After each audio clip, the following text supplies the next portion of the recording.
మాయా, రాజధాని అమరావతిని విజయవాడని కలపడానికి కృష్ణానదిపై పెద్ద బ్రిడ్జ్ కడుతున్నారు కదా. దాని స్టేటస్ చూపించు మాయా. అంటే ఇది ఎప్పుడు పూర్తవుతుంది? ఎక్కడ ఈ బ్రిడ్జ్ ఎక్కి దిగచ్చు? అసలు ఈ బ్రిడ్జ్ ఎందుకు నిర్మిస్తున్నారు? అమరావతికి ఈ బ్రిడ్జ్కి ఏంటి సంబంధం? విజయవాడ బైపాస్ మొత్తం ఎప్పుడు పూర్తవుతుందని క్లియర్గా చెప్పు మాయా. సరే, ఈ వీడియోని పూర్తిగా చూడు, నీకే అర్థమవుతుంది. అందరికీ నమస్కారం, వెల్కమ్ టు హేబ్రో ఛానల్. ఇదే కృష్ణానదిపై నిర్మిస్తున్న 3.1 కిలోమీటర్ పొడవైన భారీ బ్రిడ్జు. ఇప్పుడు మనం విజయవాడ సైడ్ నుండి ఈ బ్రిడ్జ్ స్టేటస్ని చూస్తున్నాము. దీన్ని విజయవాడ బైపాస్లోని ప్యాకేజ్ 4లో భాగంగా నిర్మిస్తున్నారు. ఈ ప్యాకేజ్ 4ని అదానీ మరియు నవిగా కంపెనీ వాళ్ళు కలిపి నిర్మిస్తున్నారు. అక్టోబర్ 2021లో స్టార్ట్ అయిన ఈ భారీ బ్రిడ్జ్ పనులు శరవేగంగా జరిగి ఇప్పుడు ఓపెనింగ్కి రెడీ అవుతుంది బ్రిడ్జు. ఈ బ్రిడ్జు అమరావతి సైడ్ ఉన్న వెంకటపాలెం నుండి విజయవాడ సైడ్ ఉన్న సూరాయపాలెం వరకు 3.1 కిలోమీటర్ పొడవు ఉంటుంది. వారధిలో లాగా ఇక్కడ పక్కపక్కన 2 బ్రిడ్జులు వస్తాయి. ఒక్కో బ్రిడ్జు 53 పిల్లర్లతో 3 వరుసలు కలిగి ఉంటుంది. ఈ పిక్చర్ని చూడండి, విజయవాడ బైపాస్ మీద మీకు ఒక ఐడియా వస్తుంది.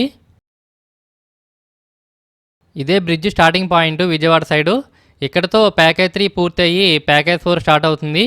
ఇక్కడ బ్రిడ్జ్ అప్రోచ్ ర్యాంప్ పనులు జరుగుతున్నాయి. దూరంగా కృష్ణానదిని మరియు బ్రిడ్జిని చూడొచ్చు. ఈ బ్రిడ్జిల పైన సెగ్మెంట్లు పెట్టడం డిసెంబర్ 2024లో పూర్తయింది.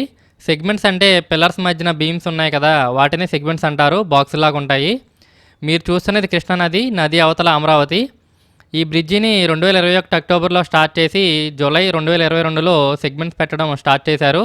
అలా అమరావతి సైడ్ నుండి విజయవాడ సైడ్కి సెగ్మెంట్స్ పెట్టుకుంటూ వచ్చి డిసెంబర్లో సెగ్మెంట్స్ పెట్టడం కంప్లీట్ అయింది. దీనితో కాంట్రాక్టర్ కంపెనీ వాళ్ళ టిప్పర్లు, కార్లు బ్రిడ్జి పైన తిరుగుతున్నాయి. అవుట్ సైడర్స్ని అయితే ప్రజెంట్ అలౌ చేయట్లేదు. సెగ్మెంట్స్ పెట్టడానికి వాడిన లాంచింగ్ ట్రస్ని కూడా తీసేశారు. 2.5 years తర్వాత దానికి రెస్ట్ దొరికిందని చెప్పుకోవచ్చు. ప్రజెంట్ బ్రిడ్జిపై tar road works, crash barrier works, expansion joint works జరుగుతున్నాయి. ప్రజెంట్ డేట్కి లెఫ్ట్ సైడ్ బ్రిడ్జిపై అంటే హైదరాబాద్ సైడ్ ఉన్న బ్రిడ్జిపై 2.6 కిలోమీటర్ మేర, రైట్ సైడ్ బ్రిడ్జిపై అంటే బ్యారే సైడ్ ఉన్న బ్రిడ్జిపై 1 కిలోమీటర్ మేర తార్ రోడ్ వేయడం పూర్తయింది. ఇదంతా మీరు వీడియోలో చూడొచ్చు. ఈ బ్రిడ్జ్ వర్క్ స్టేటస్ చూశాక ఈ బ్రిడ్జి మే నెలలో ఓపెన్ అవ్వచ్చు అనిపిస్తుంది. దూరంగా హైదరాబాద్ హైవే, దానిపై కట్టిన ఫ్లైఓవర్ చూడొచ్చు. అక్కడ నుండి విజయవాడ సైడు కృష్ణా బ్రిడ్జ్ ఎక్కి దిగడానికి వీలుంటుంది. బ్రిడ్జిపై సెగ్మెంట్స్ పెట్టక ముందు నదిలో రోడ్డు వేసుకుని మెటీరియల్ ట్రాన్స్పోర్ట్ చేసుకునేవారు. దీనివల్ల వర్షాకాలంలో బ్రిడ్జ్ పనులకు అంతరాయం ఏర్పడేది. ఇప్పుడు బ్రిడ్జిపై సెగ్మెంట్స్ పెట్టడంతో బ్రిడ్జ్ మీదుగానే కన్స్ట్రక్షన్ వెహికల్స్ తిరుగుతున్నాయి. సో ఇప్పుడు కింద నదీ ప్రవాహంతో సంబంధం లేకుండా పనులు చురుగ్గా సాగుతున్నాయి. దూరంగా గొల్లపూడిలో హైదరాబాద్ హైవేపై కట్టిన ఫ్లైఓవర్ని చూడొచ్చు. అక్కడ నుండి బ్రిడ్జి ఎక్కి దిగడానికి వీలుంటుంది. సో గొల్లపూడిలో ఈ హైవే ఎక్కితే కరకట్ట దాటి ఈ బ్రిడ్జ్ ద్వారా నదిని క్రాస్ చేసి నది అవతల ఉన్న అమరావతిలోకి వెళ్ళొచ్చు. దూరంగా ప్రకాశం బ్యారేజ్ చూడొచ్చు, అది 6 కిలోమీటర్ దిగువన ఉంటుంది ఈ బ్రిడ్జ్ నుండి. దూరంగా Amaravati side bridge ending point చూడొచ్చు. గొల్లపూడి దగ్గర బ్రిడ్జ్ ఎక్కితే 6 కిలోమీటర్లు ప్రయాణించాక అమరావతిలోని వెంకటపాలెంలో పాలవాగు దగ్గరలో ఈ బైపాస్ నుండి బయటకు వెళ్ళడానికి వీలుంటుంది. దూరంగా అమరావతి సైడ్ మీరు చూడొచ్చు. దూరంగా ప్రకాశం బ్యారేజ్ని, దుర్గా ఫ్లైఓవర్ని చూడొచ్చు. అవి ఇక్కడ నుండి 6 కిలోమీటర్ల దిగువన ఉంటాయి. బ్రిడ్జి 2 పిల్లర్ల మధ్యన 197 అడుగుల గ్యాప్ ఉంటుంది. ఈ గ్యాప్లో 18 సెగ్మెంట్లు పెట్టారు.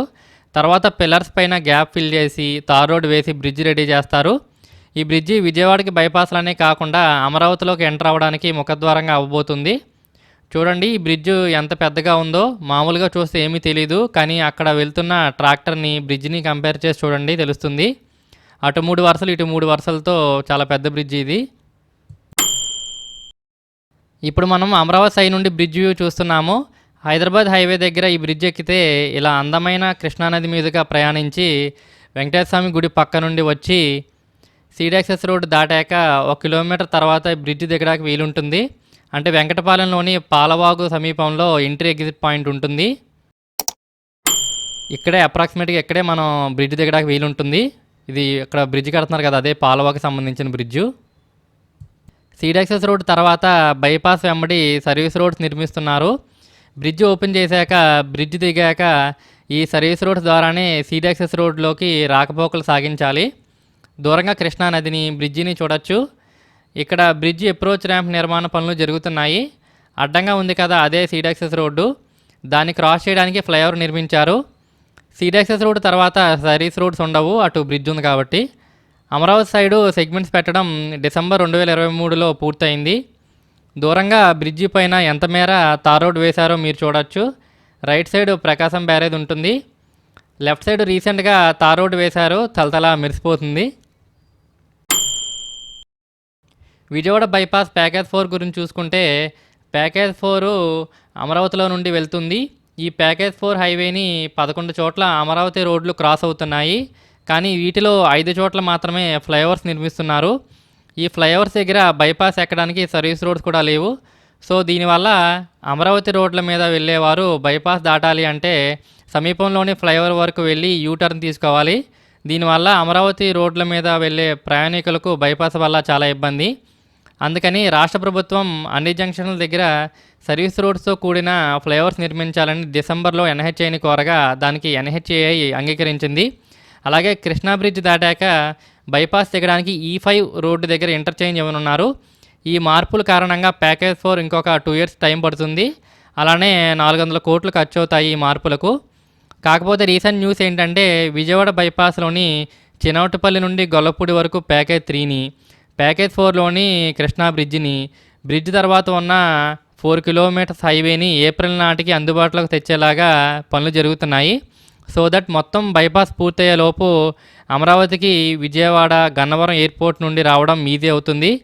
ప్రజెంట్ విజయవాడ సైడ్ నుండి అమరావతిలోకి రావాలంటే చాలా ట్రాఫిక్లో ప్రకాశం బ్యారేజు లేదా వారధి మీదుగా రావాలి. సో ఈ బ్రిడ్జ్ పూర్తయితే చాలా తక్కువ సమయంలో విజయవాడ సైడ్ నుండి అమరావతిలోకి వెళ్ళొచ్చు. థ్యాంక్స్ మాయా, బాగా క్లియర్గా చెప్పావు. ఈ బ్రిడ్జ్ మీద ఈ అందమైన కృష్ణానది చూసుకుంటూ ట్రావెల్ చేయాలని చాలా ఆతృతగా ఉంది. సరే ఉంటాను మరి. ఈ వీడియోకి లైక్ చేయండి, షేర్ చేయండి, మా డాడీ ఛానల్కి సబ్స్క్రైబ్ చేసుకోండి. Thank you.